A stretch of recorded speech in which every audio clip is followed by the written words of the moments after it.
put our full attention to the panel. Also, I want to thank all of our sponsors for Primetime. Couldn't do it without them. And this is always a challenging post-lunch session. So I'm going to put the challenge out to these folks to keep it going. And I think what Elizabeth's going to do is open it up to questions throughout. So we've got 2 microphones. So if people have questions, I think try to keep it as interactive as we can. I'm just going to throw it now to our moderator, Elizabeth Friesen. I think many of you in the room know Elizabeth. I think it said she rose through the ranks up at Telefilm over many years, ending up in the final position of Chief Operating Officer. She's been an incredible supporter of many companies and many creative artists in the industry. So I think we're in good hands. She's now running a consulting firm, and I know is doing some work with the CMPA, and we're pleased to continue that relationship. So Elizabeth, take it away, and interactive. Let's have lots of questions. Welcome everybody to this panel. First, I apologize for my voice, but my panelists have promised me that they're going to help me out after I've introduced them. We have a bit of a flow to our conversation, which hopefully we're going to be involving you in. So what does it mean to put the D into the CMF? It was only 4 years ago, 4 or 5, I guess I heard earlier, that Minister Moore announced the CMF fund. And at the time, he said that the most important thing that the government could do was to ensure that the policies that were in place were not going to be impediments to change that the media industry required. And so if we heard Robert this morning, 4 years is an eternity in the digital media industry, and a lot has changed. And so today's panel is going to be exploring how have these changes been impacting on Canadian content, and more importantly, how is the current CMF funding mechanisms working or not on behalf of Canadian content. And we want you to be part of this conversation. So I'm going to tell you a bit about how the flow is going to work so that you can participate with us. So we're going to start by talking about content creation and development. And if you yourself have some experiences in that area that you feel that there are things that are working really well or not, we'd love to hear from you or questions that you might have. We're also going to be talking about content financing and decision making and how that's been working for you and maybe not, or what would be the one thing you'd like to change if you could change anything. And then we're going to be talking about content promotion and distribution and exploitation. And at that point as well, if there are things in the current funding mechanisms that you feel are working really well, we'd love to hear about them. Or if there are things that you think need to be changed, we'd like to know about that as well. And as a panel, we've already been talking about a few areas that we're going to be getting into. And there's someone here, Maya, do you want to wave your hand? If you'd like to participate in any one of those sections or have some thoughts, just let her know and she'll bring a mic around to you and we'll bring you into the conversation. We have about an hour. And we'll be leaving about 10-15 minutes near the end for sure for questions, but please don't hesitate throughout. So let's just begin by introducing the panelists to you. We have producer, broadcaster, we have the creators represented, and we also have the CMF here on the hotspot. So we're going to draw Stefan into this conversation as well. So let me first introduce to you Judith Brousseau, who is here, seconded, and she is the Senior Vice President of Programming, Communications, and Digital Media at Astro Media. Well, at least she was, and I think she's, I believe she still is. And maybe we'll get some inside scoop on what's been going on over there in the last few days. But beyond her distinguished, at least 15-year career at Astro Media, Judith is also no stranger to the CMF. She was on the board for 10 years, I believe, and governing over the English and French markets. And so she has quite an exposure to both the experiences of the producers and the broadcasters in both the English and the French market. I also mentioned Stéphane Cardin, and he is the Vice President of Industry and Public Affairs at the CMF. He as well brings to his job a long career in feature film, television, and digital media, and he's responsible for the policies and programs at the CMF. So everything we're talking today about for put the D into the CMF, he's the one that can actually implement it. So if you have views, he's here to hear them. And before that, he was also responsible director of tax credits over at SODEC, and he's held positions at Cavco and Australian Broadcasting Corporation. That's right. And then we also have, over here at the very end, we have Bill Skolnick, who is the Director and CEO of DGC Ontario. And in addition to writing, composing, and producing for theatre, radio, and television, he has been an advocate on behalf of creators, musicians, and performers in a number of different roles, and I hope I get these different organizations correct. He's been at the American Federation of Musicians of the United States and Canada, Local 149 of the Toronto Musicians Association, the National Radio Producers Association, and the Radio Producers Education Trust Fund. So we're happy to have him here with us. And then finally, right beside me here is Christina Jennings, who is the Chairman and CEO of Shaftesbury Films. And Shaftesbury Films is one of Canada's most accomplished producers. And some of her titles include The Listener and The Murdoch Mysteries. And I'd like you to join with me in congratulating her on 2 awards that she just won at the Canadian Screen Awards. One was for About Her, which won Donald Britton Award for Best Social Political Documentary Program. And the second was From Spain with Love, which won for Best Direction in the Lifestyle Series. So go back. In 2008, Christina's company expanded to include Smoke Bomb Entertainment, and she's brought along a little sizzle reel for us to watch to get a sense of the kind of D's she's been involved in over the last little while. And so if you could roll that clip, that would be great.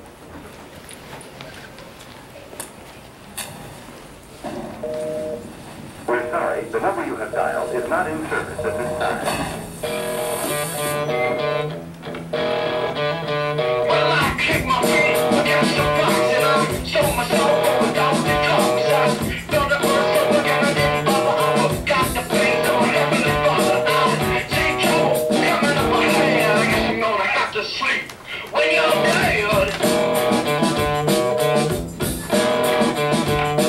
Every night when I'm trying to relax, stretch down my creeps down on the attack. Fight David, got the question with a life like mine. Each got this precious out. See trouble coming up my head. I guess I'm gonna have to sleep when you're dead. If you're doing well, you get the test. Couple to the best, now it's up to the rest. Some more burn, but it won't work you. Let you lose fight, that'll kill your eye. See trouble coming up my head. I guess I'm gonna have to sleep when you're dead.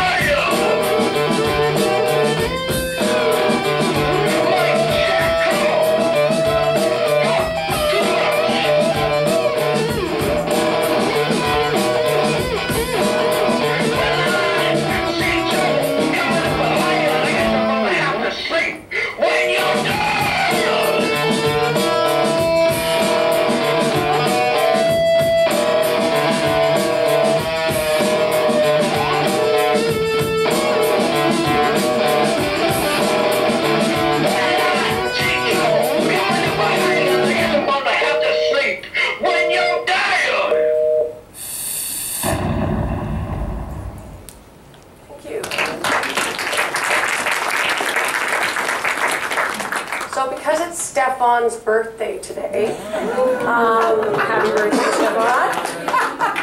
I am going to direct the first question to him. And I think that the actual title of this panel is a little bit unfair because the CMF is actually doing a lot in the D space. And so, Stefan, why don't you start by telling everybody a bit of an overview of what you are currently doing? Sure. Thanks, Elizabeth.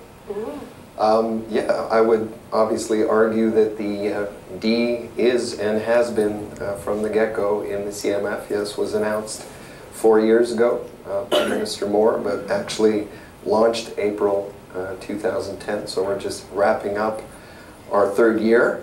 And I know that often when we think about the CMF and digital, what comes to mind first and foremost is convergence.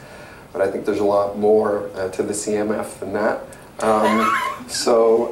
You know, for example, through our experimental stream now, through 3 years, we've supported 160 different projects in production and marketing. 60 of those are now on the market. We're already seeing some revenues starting to be generated, and that's a very, very good sign. A lot of that content as well has done not just well financially, but in terms of awards, both here and abroad. And we've supported a vast diversity of types of digital media content through that fund. Games, of course, but also interactive content.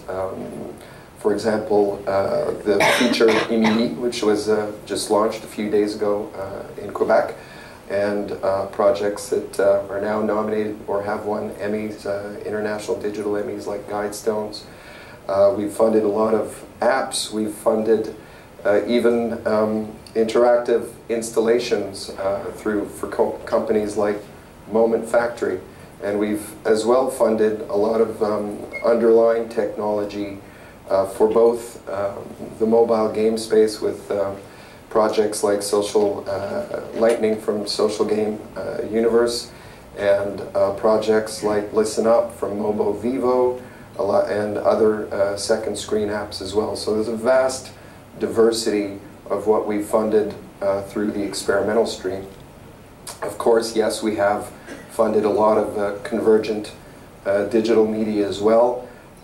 This year, in fact, if you combine the fact that our convergent digital media incentive was entirely spent and the experimental stream, that's over $58 million that we provided to digital content this year. On the convergent side again, some projects very successful. You saw on the reel, Murdoch Mysteries, Judith's had lots of success with Mixmania, and there's probably lots of others we could speak to. And the CMF as well, I'd say has helped digital through our industry and market trends department, and through our research department. We collaborated with the industry on work that had been started a while back, in fairness, with the Bell Fund in particular, on coming up with a digital media measurement framework to measure audiences to digital projects, and that was launched this year, and it's progressing quite well. And through the Industry and Market Trends Department, it's been doing two things. One, collaborating on research. So for example, this year publishing reports on crowdfunding. In Canada, we worked in conjunction with Screen Australia to publish an online tool for transmedia production. And we will be launching later this afternoon the second in 3 installments of our second screen reports that we're doing in collaboration with the gentleman in the second row here, Mr. Ouellet from Evolu Media. So I would say through all of those different types of initiative, we feel that the D is firmly implanted in the CMF already. Some would say perhaps it's always a question of balance and perspective. Some would say maybe perhaps too much, but that's always part of the discussion. I'll leave it at that for now. So we're going to pick up on content creation and development. So think for yourself, if you're working in, wanting to access CMF funding, excuse me, are there areas that are working for you or not working for you in those areas? And as we get to the end of this theme, I'll be asking you if you have questions, but maybe Christina, you could pick it up for us and tell us how at that early stage, multiple screens, multiple platforms, how has this impacted on your creative process? So Shasri started, interestingly, as a feature company, and then we morphed into television, and now we're becoming very much a digital company. I mean, So we were an early adopter. 9 years ago, we did a primetime 1-hour series called Regenesis, and it had a very big web component, and it actually led the way for quite a few 1-hour dramas. So that was 9 years ago. 4 years ago, we acquired Smoke Bomb and made an enormous commitment to that space. Now what happens certainly in our shop is that absolutely nothing is developed or produced that doesn't have a second screen or mobile application. And I think that there are a couple of mantras for us in the company. One is that one size does not fit all. And what you do for the tween audience is very different than what you do for the 18 to 30 audience and for the older demographic. It's also true about the genre. What you do for a 1-hour series is very different than what you do for a half-hour comedy. And I would say the same is true for the content, the topic of the content.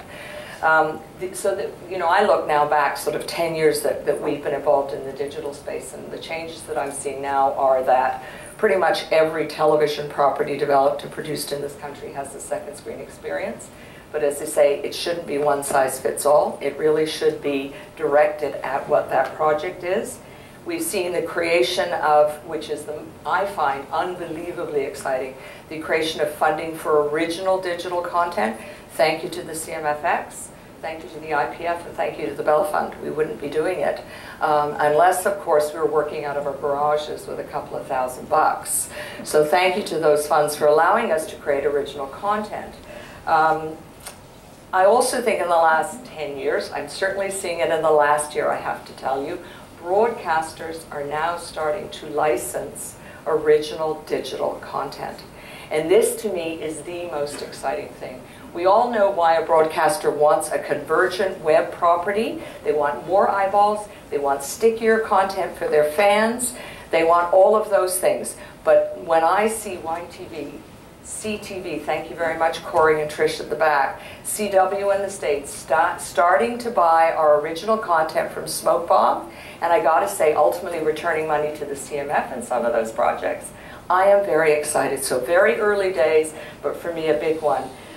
We've seen a huge proliferation of what I call, and I think it's actually narrowcasters, not broadcasters, internet narrowcasters, YouTubes, machinimas, all of that. My only caution about that, guys, is we can put our content on there.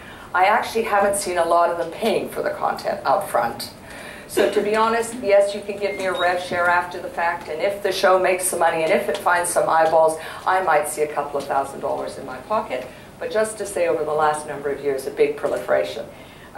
Finally, I think, and the big single thing for us, is we're still in search of a revenue model.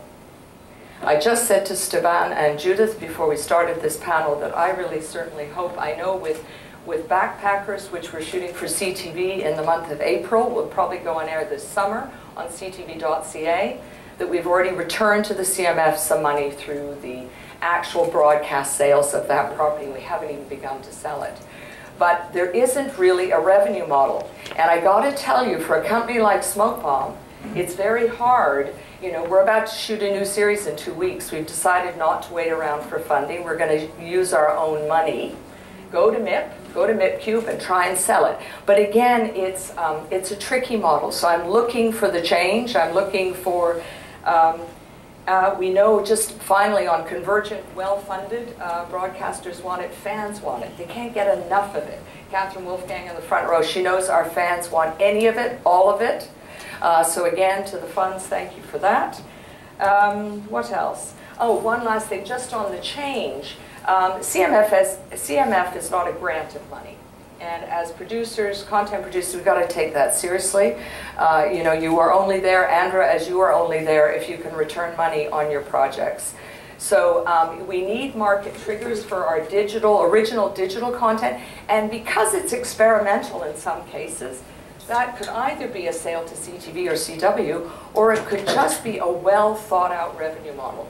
So just one last thing, and then I'll stop talking, is in Smoke Bomb, we create linear content, and we've been trying to create, so you have the linear content play on CTV or YTV, and then if the fans like it, and if we get the eyeballs, then you can actually go down to iTunes or wherever and buy an activity, a game, a second screen experience, transactional opportunities. So just to say, it's new ground, we're pretty excited, lots more to do.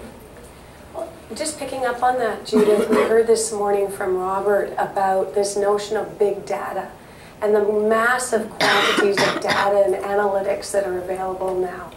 Tell us from a broadcaster, specialty broadcaster's point of view, what role does that play in your choices of the projects you're going to get involved in and the way in which they're being developed? God, I'm not to not answer your question. I'll get back to it later on, but I'm going to be the bad guy here. And Stefan was expecting that, but we've been dancing this dance for so long. So I'm not against the D for digital and for the CMF, and I really am very enthusiastic about all the stuff that's been done on the experimental side.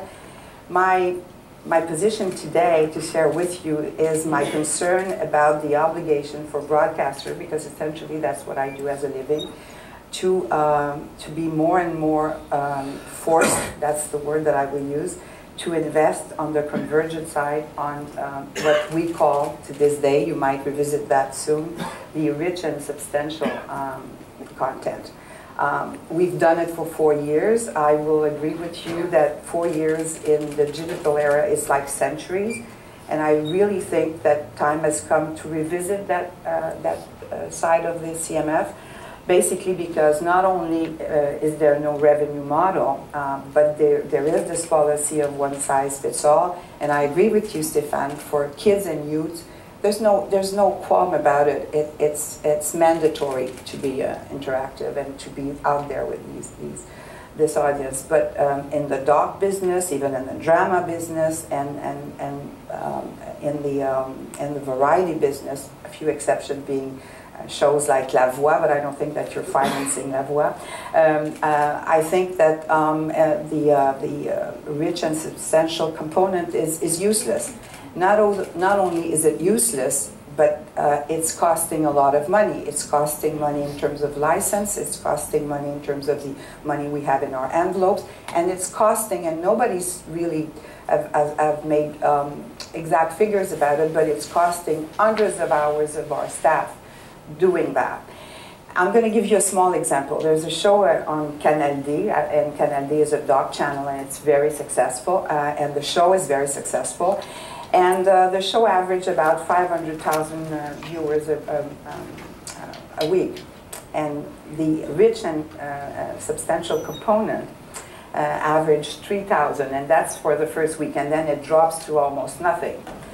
And I'm not saying that the rich and substantial component wasn't well done. Au contraire, it was very well done, but there's no appetite for it. And then when I look at what it costs, so because we're forced as broadcasters to put so much money in that rich and elaborate, and that it's one size fits all, so that we have to do it all the projects, the consequences of that is that all the broadcasters, I'm probably the only one who's going to say that today, but we put money on the kids side, but on the other side, we do the minimum. So therefore, the rich and substantial thing cost us $40,000. So okay, so I've put $40,000 on that. There's almost no viewership on the website, and to this date, it has brought back $948.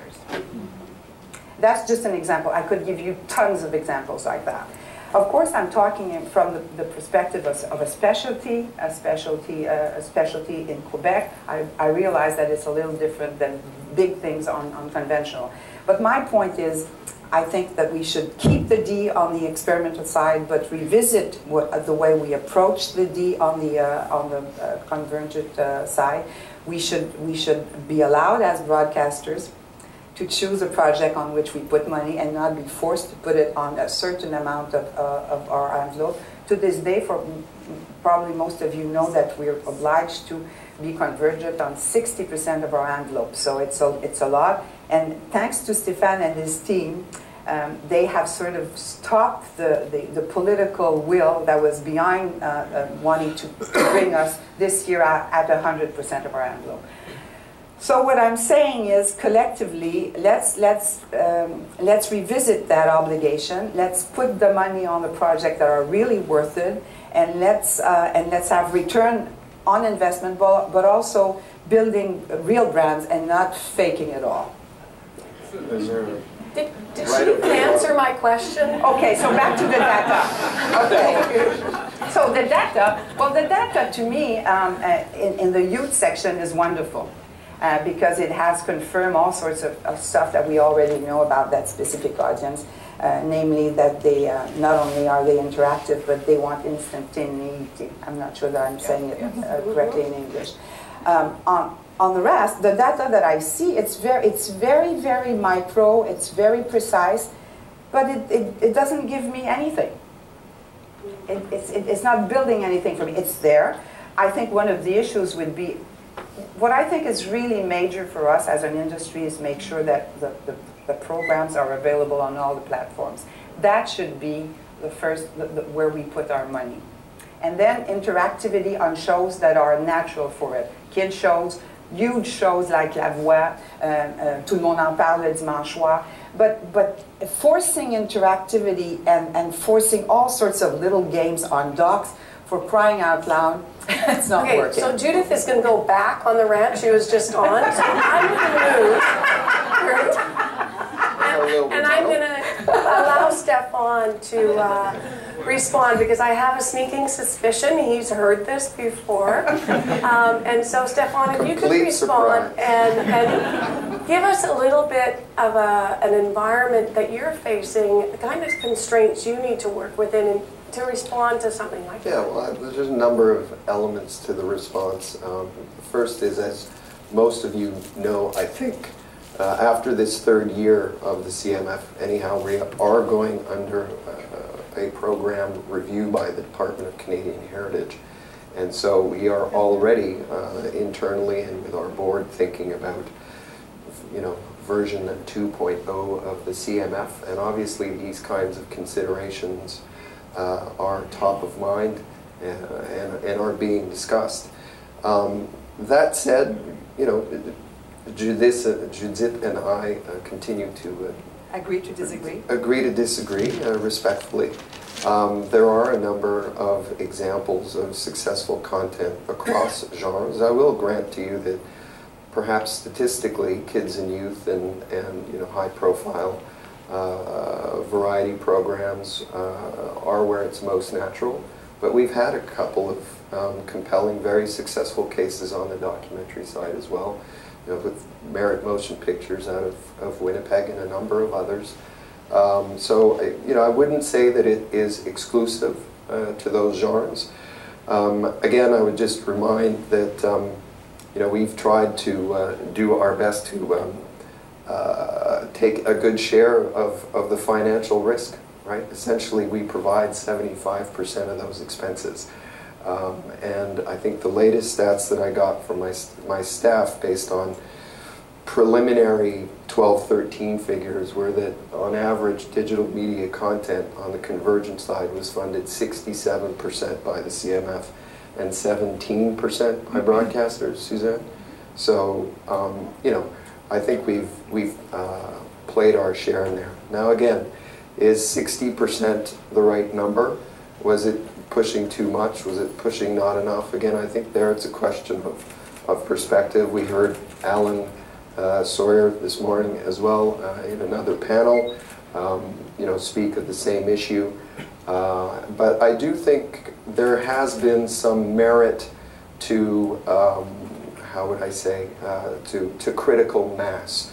And I think it's been helpful for the development of the industry, for the interactive production community, for the television production community, and I would dare say for the broadcast community as well.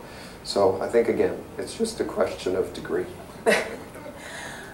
Are you going to go again, Judith? Does that work? Just a little bit.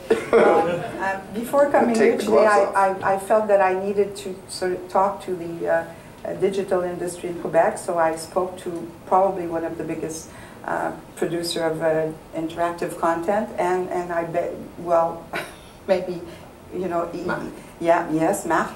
And it's a small community. And he would, if he was sitting here, he would disagree. It has not helped that community. 4 years later, he's making less money, and he's having less fun because all those little projects are boring. And It's the truth.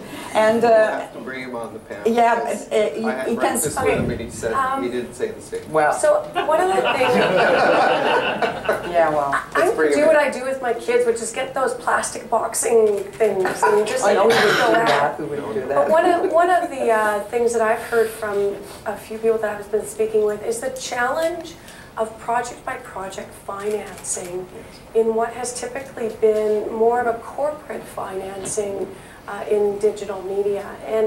And so I just I don't know if you have any comments about that, but one of the struggles that I've heard about is when you're constantly dealing with project application type of financing, and it really constrains your ability to grow as a company. And I'm wondering if you have any... well, I mean, you know, there's no question, Judith, it takes a lot of work even for a small company like us. I mean, I did say that I don't think one shoe fits all. And when Elizabeth asked the question, I think every television property has to have a second screen mobile platform or extension. It has to. You can't do television anymore without it. Should they all be rich and substantial? I'm not sure they do need to be. And so I think that is about, so it's established we're going to do it, it's important to do it, we need to promote our shows across our fans, but do they all have to be at this level? I'm not sure. Okay. So it does take, with every single development application my company does, we have to put the paperwork together, we have to put the digital strategy together to say. So as I say, it has to be there, but maybe there could be levels.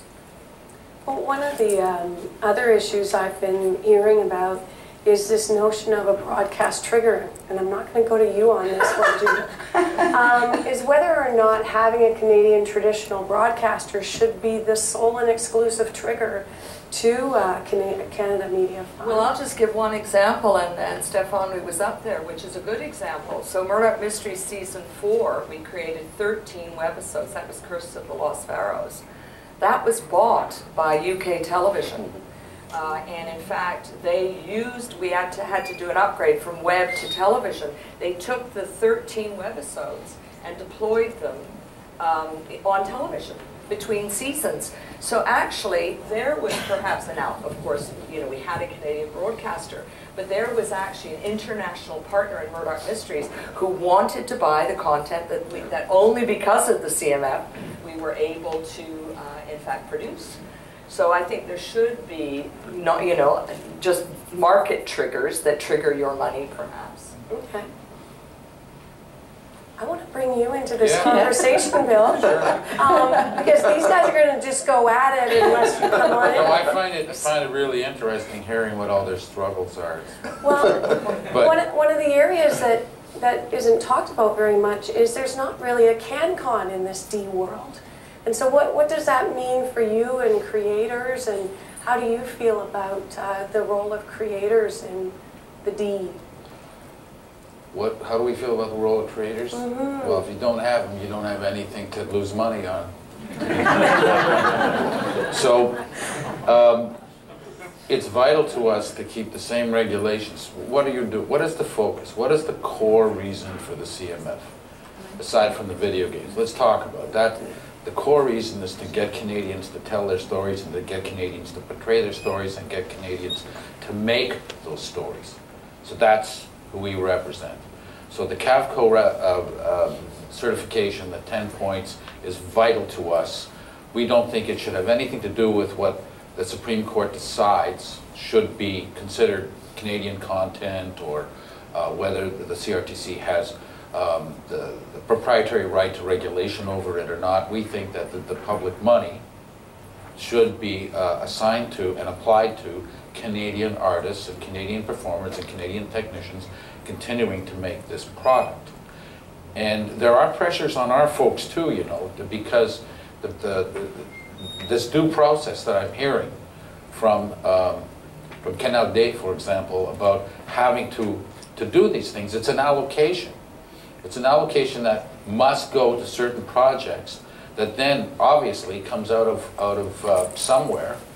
And I can tell you from our member standpoint, in some cases, the standards that our members must adhere to The pay standards are so far below what they normally get for the same project. Now, I get why they have to be that way, because we're hearing that there's no monetary value to what they do.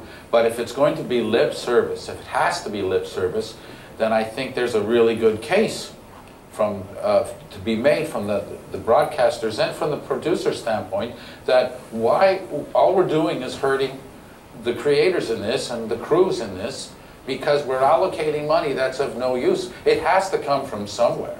And if the return is only $1,000 on, how much did you say? 40. On 40, it's going to have an effect. It's going to be trickled down, and yeah, the creators will lose. So I'm not saying it shouldn't be there, but the fundamental thing is that the product has to be made.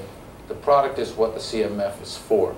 The delivery system should mirror what the product is for. I'm all for digital distribution.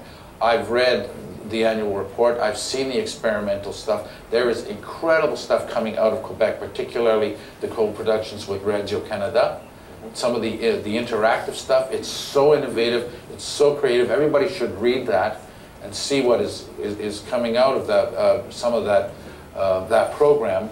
But we believe that it's vital to keep the core value of the CMF, which is stories for Canadians, by Canadians, made by Canadians. I'm going to move into financing, but if anybody has a question, just let me know. I'll make one thing clear on that, though. You know, whether it's convergent or experimental digital, there may not be a points system right now, but obviously this is supporting content where the underlying IP is Canadian. It's being made by Canadians because we require that 75% of the expenses be Canadian. Yes. So it is creating opportunity for and employment for creators, and even on the game side, which is more and more cinematographic.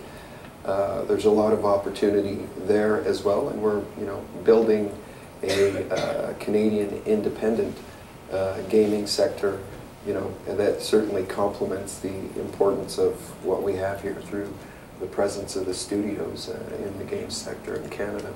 So I'm not complaining. I'm saying keep up the good work. Don't change the standard. So we have a question here in the front. Where are we? Okay. Hi there, my name is Moira Roger from Magnify Digital. Just before we leave this point about one size fits all and whatnot, one suggestion I have for the CMF is that rather than requiring producers to come up with an idea for rich and substantial media right off the bat before they've done any audience research, I would suggest that rather producers have to come forward with some kind of audience research to demonstrate there's actually a market for their plan online. Because I think what we're seeing happening now, I have a digital strategy company, and we've also created a product to help producers navigate this path and create digital strategies. What happens is we see producers coming in and saying, okay, we need to have something rich and substantial so we can file our application, but we have no idea of any of the audience data that is actually freely available. And so we can make an assessment to say, okay, we found your tribe, we found your target audience on a certain platform. That makes sense that your rich and substantial would be there. So we're going into it kind of blind, and I feel like that's an area that could be examined. Thank you. So we heard a little earlier, oh, there's another one? Yeah. Okay, over here in the middle. Thank you. Mark LeBlanc, TVO, and just before we leave this point, because I think it is important, I just didn't want to leave Judith up there alone. Thanks, Mark. I know Stefan will appreciate that. In addition to obviously being extremely appreciative and of what is available through the CMF, in fact, as a small independent educational broadcaster, we would not be able to create the original programming we can support through the independent production community without it. It's that simple. But we do have the same struggles that Judith has expressed with particularly with documentary production. So I just wanted to echo that comment. No, we have another question down here at the front. You're making me work. Just to both of those comments, you mentioned about docking and format and genre, but that's not an audience segment, and I really believe that certain TV audiences are not an audience segment that lives online. So it doesn't make sense if they have to have that rich digital component if they don't ever access a mobile phone. It makes no sense. At the same time, with web series. Some of them are doing fantastic in Canada. Out with Dad has 500,000 views per episode. It's world renowned. It's beginning to sell in different territories. One of the problems that the web series community faces is that the whole model of it is being lean and mean. Like web series is the lean startup, right? And when we have these applications that are so onerous and kind of like bureaucratic, for lack of a better term, that is really, for a lot of these award-winning and really recognized web series productions, that kind of, why would they invest all that time to be able to access that funding that is going to really slow everything down? And when you have to be lean and mean and be fast. So what we would love to see is like, smaller pockets, which meet that kind of production where development and production are collapsed. There is no like development phase and production phase. It's always concurrent. Well, on that, Sure. you raise a good point, and it's actually, it is something that's also on our radar screen, particularly on the digital side. So for us, really, it's not just to answer all, I guess, the three questions so far. It's going to be, in the current year, a question of looking at what expenses we fund, how we fund, what kind of programs are best to deliver on these objectives. And it's clear there has to be a relation between the amount of funding provided and the sort of process of due diligence required. Simplification is top of mind for us, and it's something that we're constantly working on with our partner, our administrator, Telefilm. So rest assured, that's something that we do consider and will continue to do so. Edward? Hi, Edward from Telltale Productions in Halifax. You mentioned you want to shift into financing, so I was going to sort of lob a concept out there. Yeah. It's interesting, listening this morning and the panel here, and pretty much any conversation that ever comes up about digital, the elephant in the room is, yeah, but what's the financing model?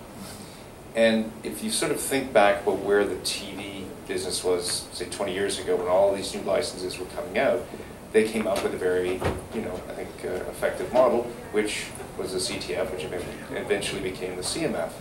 All of that was funded by a 5% levy on your monthly cable bill. That has allowed this industry to be the success that it is now. It seems to me we're at that exact same spot now with digital. We've got this proliferation of all these new platforms, and we've got the ability to create the content. We just don't have a model to finance it. But there is a model. And again, this comes up every time you say, yeah, but, how many people said, oh, well, my kids, they only watch this. They don't watch cable TV. Therefore, they don't contribute to the production of what they're watching. But they're not watching for free. They're paying. They're paying to buy their phone. They're paying for a monthly subscription to their mobility. And they're probably paying about $150 a month if they've got a data package big enough to download the shows they're watching. So they're actually paying. The problem I would propose is if we haven't created a model to capture part of the revenue. I would argue the mobility companies are doing extremely well. Revenues for mobile and internet are probably about $10 billion a year in this country, and none of that money, not one nickel of it, goes back to support the content that people are watching. Well, that just seems like a disconnect, and I know it's gone through the Supreme Court and so forth, trying to get the CRTC to rule on it, but what I would sort of throw out there is, what level do you need to go to get the government to do the exact same thing? Someone had a lot of foresight 20 years ago when they brought in that levy on cable TV. What I would propose is, all of this argument is mute if we can't figure out a way to finance it. Why don't we collectively say, get the government motivated, bring in a levy. If you brought in a 5% levy on the mobile and internet access, that's $500 million a year. I think that would solve a lot of the problems we're all discussing here. And sort of, we'd be arguing about, well, who's getting the best ratings online and so forth, rather than how the funding. So anyway, I I'll throw don't that see in that there. happening right away, but perhaps we can talk about some other sources of financing that people might be seeing coming into financial structures that perhaps weren't there. Can I just? Oh, Michael wants to pick up on that. Yeah, just I was involved in the idea of that tax, which is very creative, and unfortunately, perhaps on the wrong side of the debate, but the reason that was killed, well, there were a couple of reasons. One, it wasn't legal because the carriage of bits has nothing to do with the broadcasting system, and you can't really tax services under one law to finance services regulated under another. But the other is that if you wanted in one fell swoop to turn the reputation of the industry, which is, as we can tell from the government today, is starting to become very positive, into a big negative, it's saying, let's put a tax on all the internet people, particularly those like Open Media and everything that start campaigns with hundreds of thousands of people talking about how they're going to hang all the politicians that want to tax the internet. And the government's quite clear on that. But what is interesting to what people should think about in terms of the law is the law didn't say that you couldn't put a tax on somebody that was broadcasting over the internet. That was not what, this was just dealt with the bits that are going through a carrier network. So arguably any company that is carrying on a broadcasting activity on Canada, online, over the top or whatever, could fall under the Broadcasting Act if their operations actually existed in Canada, and could be subject to a tax. Again, the government might be afraid to tax it, but that would be the way you go about it. Well, I wanted to just talk for a sec about financing, go back to the CMF, what I call the CMFX, the CMF Experimental Fund. I like the CMFX, Stefan, a lot. But I just want to say conversion is conversion. There's been an awful lot of conversation. What is the most exciting, and you are doing a remarkable job, is the experimental fund. I mean, we are trying to find the revenue models, and you are giving us the the ability to go out there and experiment. So, we're not just making little $100,000 web series, we're actually trying to do it. And so, obviously, hugely applaud you. The only comment, if I was to say, one, Stefan, honestly fantastic, is please make sure that scripted stays in the mix somewhere in there. I know the last round, I don't think there was a scripted show in there. Just to say, because I think we're in a whole new area right now. And so again, not that you're going to regulate it by, so many applications should be, but just keep that top of mind. So I applaud you that, because right now that is allowing us, Smoke Bomb, to see if we can find, to the conversation at the back, some new financing models, so that, as I say, hopefully a year from now, we're actually sitting here with some tangible examples. Absolutely. Based on the comment about scripted, obviously it's also it's a selective program, and it also depends on what comes in the door at each round, and that mix is substantially different from one round to another. We've done 6 so far, but for sure, understand that. In terms of revenue models, and I really think we do have to be speaking in the plural, given the vast diversity of what it is that we're doing in the digital media space, both on the convergent side and on the experimental side. We are looking at ways to leverage our funding at the CMF right now.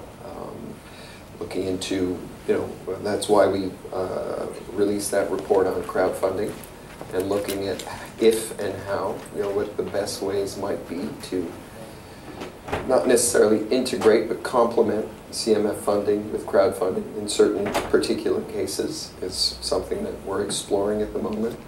There's also, we've been doing a lot of work through the work of Catalina Briceño's shop internally at building relationships with the investment community across the country, as well with both academic-backed and private incubators and accelerators. We've done little pilot projects this year with the CFC's Idea Boost.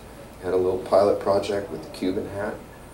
So we are looking at different ways that we can help our dollar go that much further. So it's on our radar as well. Well, I've been given the 2-minute warning. So it seems we've run out of time very, very quickly. Is there any last question before? No? Oh, right here in the front. Does somebody have a mic?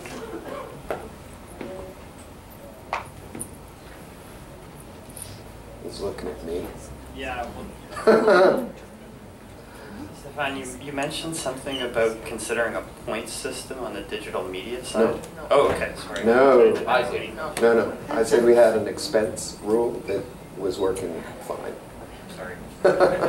So I want to thank everyone who came today and your participation in this discussion. We just got started. So this is a conversation that's definitely going to be going on over the summer, and I know the CMF is planning consultations again. And Judith wants to end on a particular note. I wonder what it is. Well, just to be true to myself, for all of you who found my remarks a little boring, I suggest that you go on my website to see the more substantial and rich format. Go see Mix Media. And on that note, thank you very much.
Okay, yeah, no, be Randall.